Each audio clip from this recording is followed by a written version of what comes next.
I have never understood the obsession people have with Dogman. As an eyewitness myself, I don't think it's entertaining in any way, shape, or form. It's downright terrifying. And when you add in the fact that if you decide to share your encounter, you will come under the scrutiny of hundreds of people, there is truly no incentive to even talk about it. When I reached out to James, my primary concern was the safety of my wife and young son. The concern was not from dealing with dogmen, but the people, the crazy people who take this to the extreme. So let me say this. I'm sharing this with you not because I care what you think or if you believe I'm credible.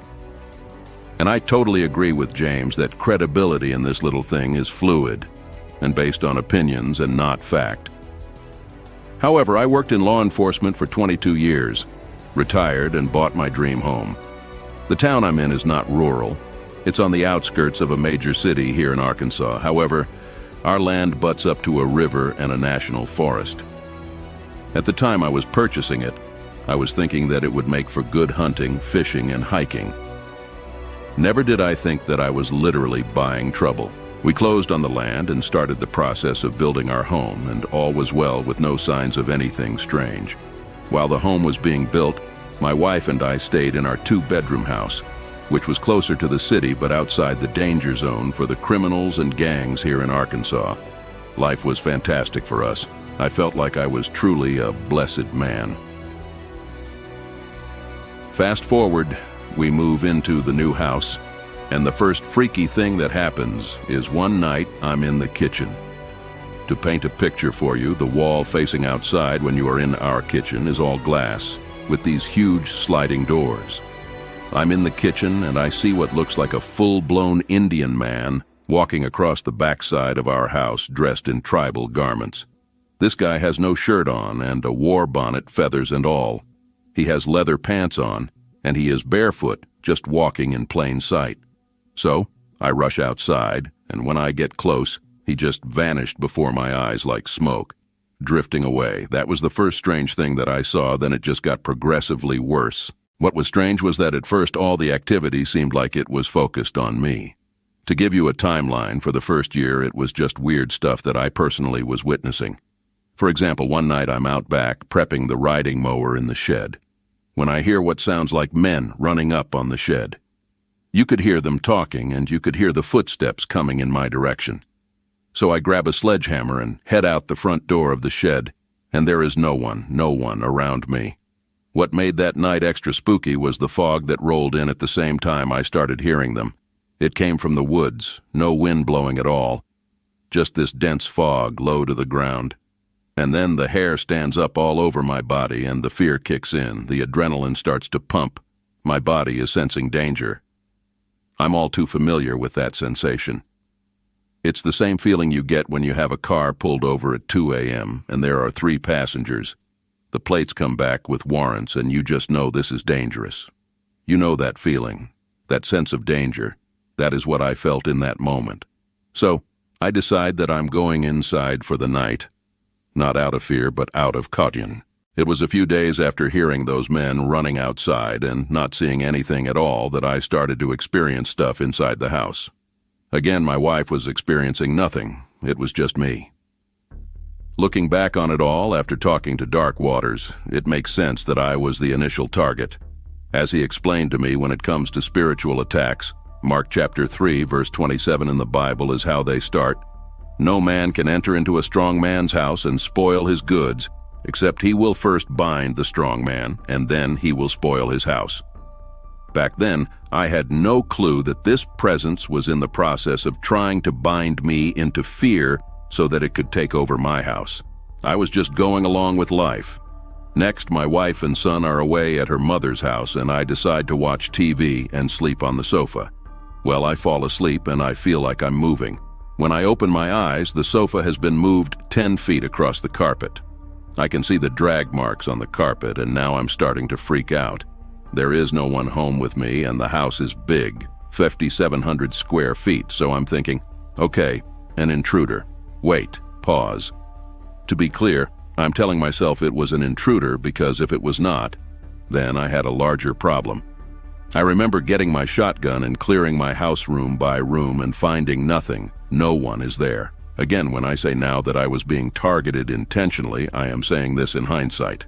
During that time period, I had no clue what was going on. It was just overwhelming. I felt like I was going crazy, so much so that I decided not to tell my wife about what was going on. It was better in my mind that she not see me that way. You may be asking yourself, what do you mean? Well, frankly, like a crazy person who was losing his mind, seeing, hearing, and experiencing invisible things. This, what I call paranormal activity, goes on for over a year. Then all of a sudden, the real stuff kicks in. Pause right here. Let me say this. When you have been under a barrage of supernatural encounters and you finally detect something physical, it's a release. I know that doesn't make any sense to you, but imagine for a moment you're in my shoes. There is nothing to actually fight. Nothing you can shoot, stab, or kill. It's just invisible forces. I had no clue when the physical activity started that things were only about to get worse, way worse. The first sighting, and to be clear, I had no clue what I was looking at in that moment, was a set of giant eyes. That morning I'd gone to the store, and on the way I dropped my wife and son off at her best friend's house for a play date. Well, I come home and I see that Indian again. This time, he is standing in the tree line looking at me. What stood out to me the most was the darkness in that area. Of course, there is shade in the trees as the leaves block out the sun. But this was different. It was more like a black void that he was standing inside of, and directly behind him was this set of eyes, just above his right shoulder in that darkness. He stood 7 feet tall, and these eyes were 10 feet in the air. All I saw were those eyes, and they were terrifying. This was the point where the eye shine started day and night, and this was the point where my wife started to take notice. She woke me up one night and said that she had gone downstairs to the kitchen to get a glass of water, and when she looked through the glass, there were giant eyes staring at her from the woods. Stop. Pause. This was, in a sense, refreshing to finally have her see something strange and weird. But at the same time, I was perplexed. What did it mean? Why all of a sudden was my wife seeing this when all along she had seen nothing? This goes on for a month, us both seeing these eyes watching us day and night. And it gets to the point where I need answers. The footsteps, the Indian, the eyes, I needed to find something out about it, or find a way to deal with it.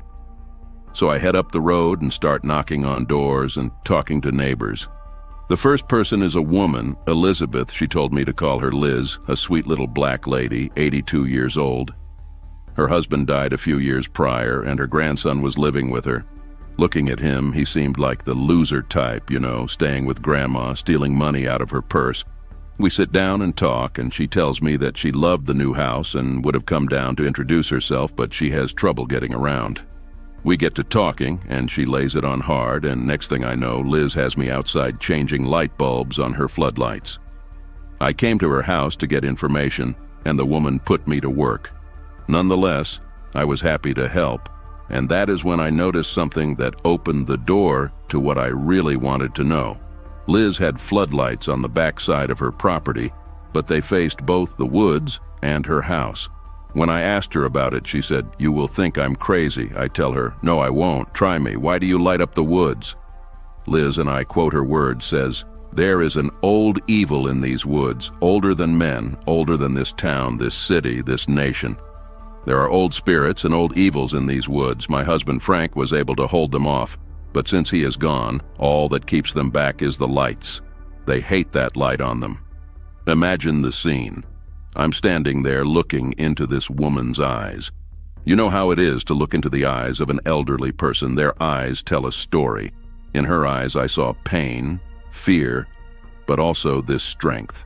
Like iron or steel, like nothing was going to scare her. When I told her I think I have seen the evil you speak of and told her about the Indian, she laughed and said, "That's one of them ghosts, them spirits. They are just lost. They ain't gonna harm you. They will try and scare you, though." Liz goes on to explain to me that I can come back anytime I need to talk, but she might ask me to do some work because her grandson doesn't help much. When I ask her about the eye shine, her whole demeanor changes and she says, "Now that is the old evil." They come around to test the hearts of men. They tested Frank, tried him good. Every day and night they would come. Every day and night my Frank would meet them head on, showed them no fear even when they showed themselves to him. He never backed down, not once. As she is talking, her grandson interrupts and starts to talk over her, saying that his grandmother Liz was old and didn't know what she was talking about. Liz, quick as a whip, the words flew off her tongue like an arrow. "Shut your lazy ass down and shut up. If you knew what your grandfather faced, you would piss your pants, boy. Go inside." He looks angry, like he wanted to do something, but turns and walks into the house. As he is walking away, she says, "You're gonna find out what your grandfather dealt with when I'm dead and gone, and you are alone in this house. They will test you too. They're gonna test your manhood and your spirit. You just wait." She then turns to me and asks, "You got a Bible?" I say, "Yes, I have one." She says, "Start praying Psalms 91 every morning. Go outside and read it aloud. That will give you some peace for a while, but these things will show themselves to you. They have the right to try and make you afraid. Do you understand?" I'm looking at her, and I know I have a look of confusion on my face because I say, "No, I don't." She says, "You always have a choice who you're gonna fear in this life, son. Are you gonna fear God or something else?" Liz says, "I'm tired of standing. Can you help me back into the house?" I take her inside and help her sit down in the reclining chair. Then she says, "Come back anytime. I'm gonna take a little nap." I leave, and on the walk back home, the conversation plays over in my mind. Her words echoed, "They're gonna test you." Little did I know that test would come later that night.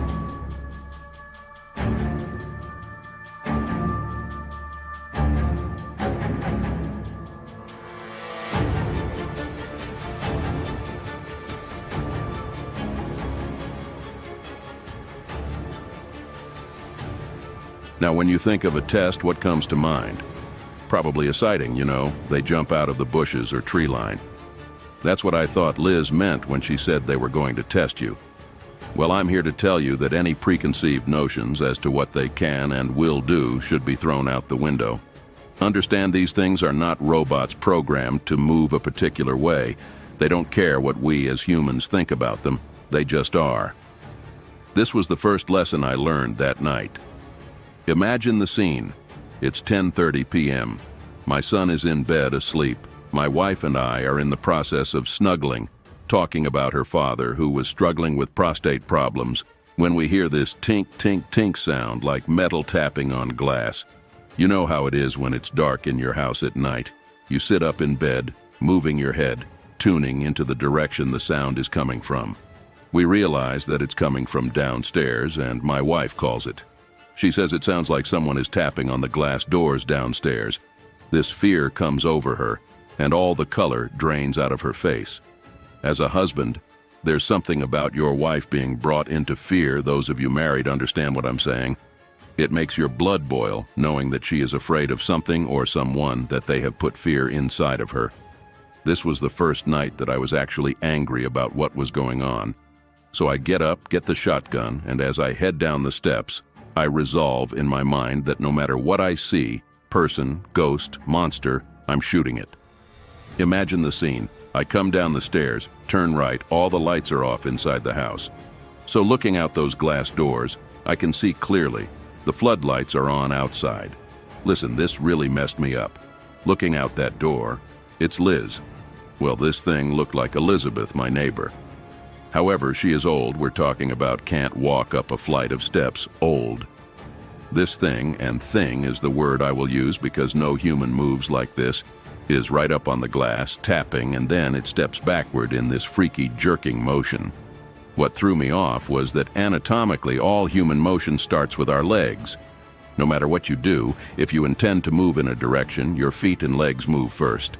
This thing's motion started with its upper body. When it backed away from the glass, it threw its arms backward. Then its legs went back, one at a time. It was almost like something that had never been human pretending to be human. Anyway, it backed away to the middle of the yard, and then, I know this sounds crazy, it starts to pull its flesh off. Stop. pause right here again. I want to inject something here. When you find yourself in a situation like this, it's not like in a movie. There is no audience watching you. There is no background scary music. There is nothing. Just the insane stuff that is unfolding before your eyes.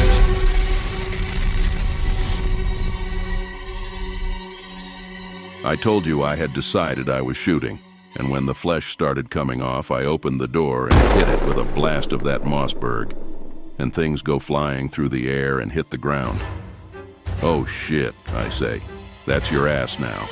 I fire another shot. Now it's crawling, trying to get to the tree line, and this is when it just becomes too much for me to handle. Imagine a humanoid figure that took on the appearance of an elderly black woman, crawling on its belly away from you. Its skin is peeling, so the black skin is peeling off, revealing this pale white flesh. The hair, female hair, is peeling away from the head. In that moment, it seemed like it was in fear of me. I felt empowered.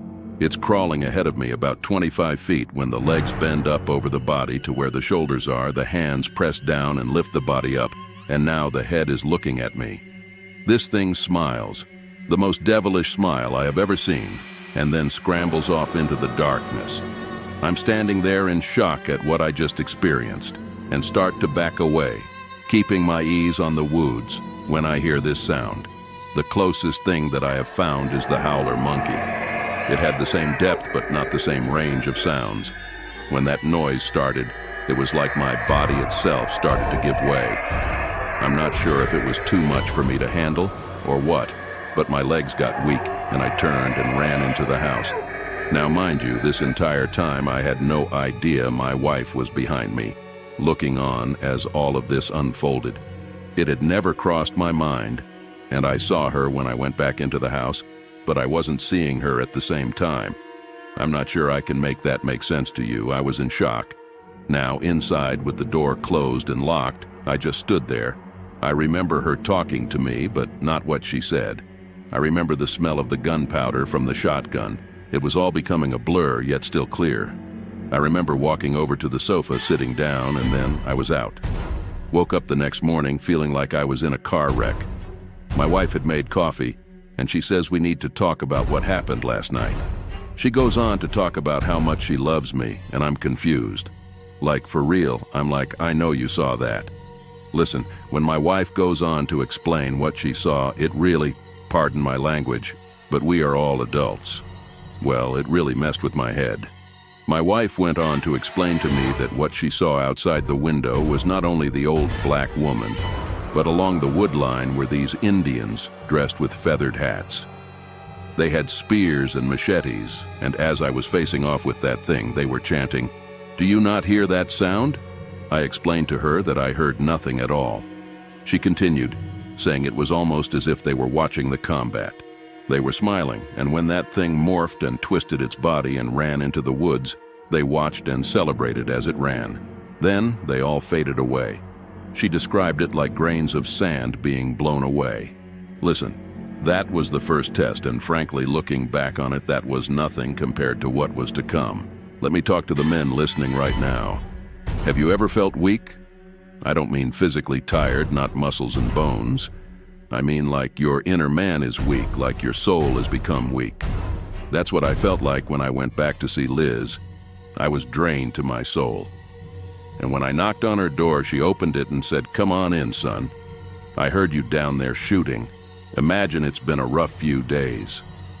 As she turned her back, letting me inside the house, seconds later, she poured me a glass of lemonade and started to cook. Then she said, "You know, when Frank had to deal with these things for days afterward, he would be tired." He described it as being tired unto death, like death had touched him in some way and started to drain his life out of him. It took me a while to realize that when he dealt with that stuff, he would stop eating, and it took even longer to understand why he lost his appetite. She paused, looked up from the skillet where she was scrambling eggs and cooking sausage at the same time, and said, "I used to think the appetite was scared right out of him. Then I noticed that every time they came, and he confronted them, he started to fast. Go without food for days. He didn't even realize it because it was his spirit man recharging for the next fight. I would make him food, and he would vomit at the smell of it until we figured out that when he was in that state, we needed to pray. 3 days, no food, he would pray, and when the time was over, he would be stronger, more vibrant than before. It was like he was in training.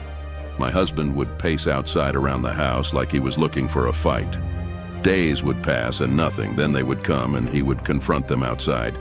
Strange things would happen. Tree roots would come alive, the east wind would blow, knocking him off his feet, 60 miles per hour winds, only hitting him, never the house. Then the wolves would come. They always came on the east wind. Dogs of hell is what I call them, but he would stand his ground, never back down, even as they closed in on him. Then one day, guess what? He figured out that they should be scared of him, and that turned into him believing it, and then I started to believe it as well.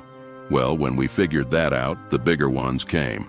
14-foot-tall monsters, wolves, yeah, they were mad. But by then, so much had happened that my husband and I knew that God was protecting us.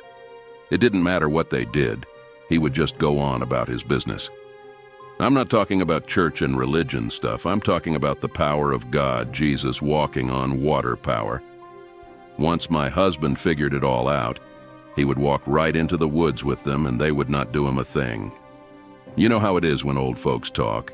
You can tell they are reliving what they are telling you. She stopped talking and plated the food and said, "Now, I need you to eat, and I need you to bring your wife with you the next time you come. We should talk." Then Liz touched me on my shoulder, and when I tell you, I have never felt anything like that. It was like an electrical shock wave hit my body. I felt like a car battery that had been just jumped after sitting in the cold. It felt like the room became brighter, the food smelled better. To this day, I cannot explain it. What I knew in that moment was that she had tapped into the power of God. I just didn't know how much she had done so, nor did I understand that Liz was going to play such an important role in the next 3 years of my life and my family's life.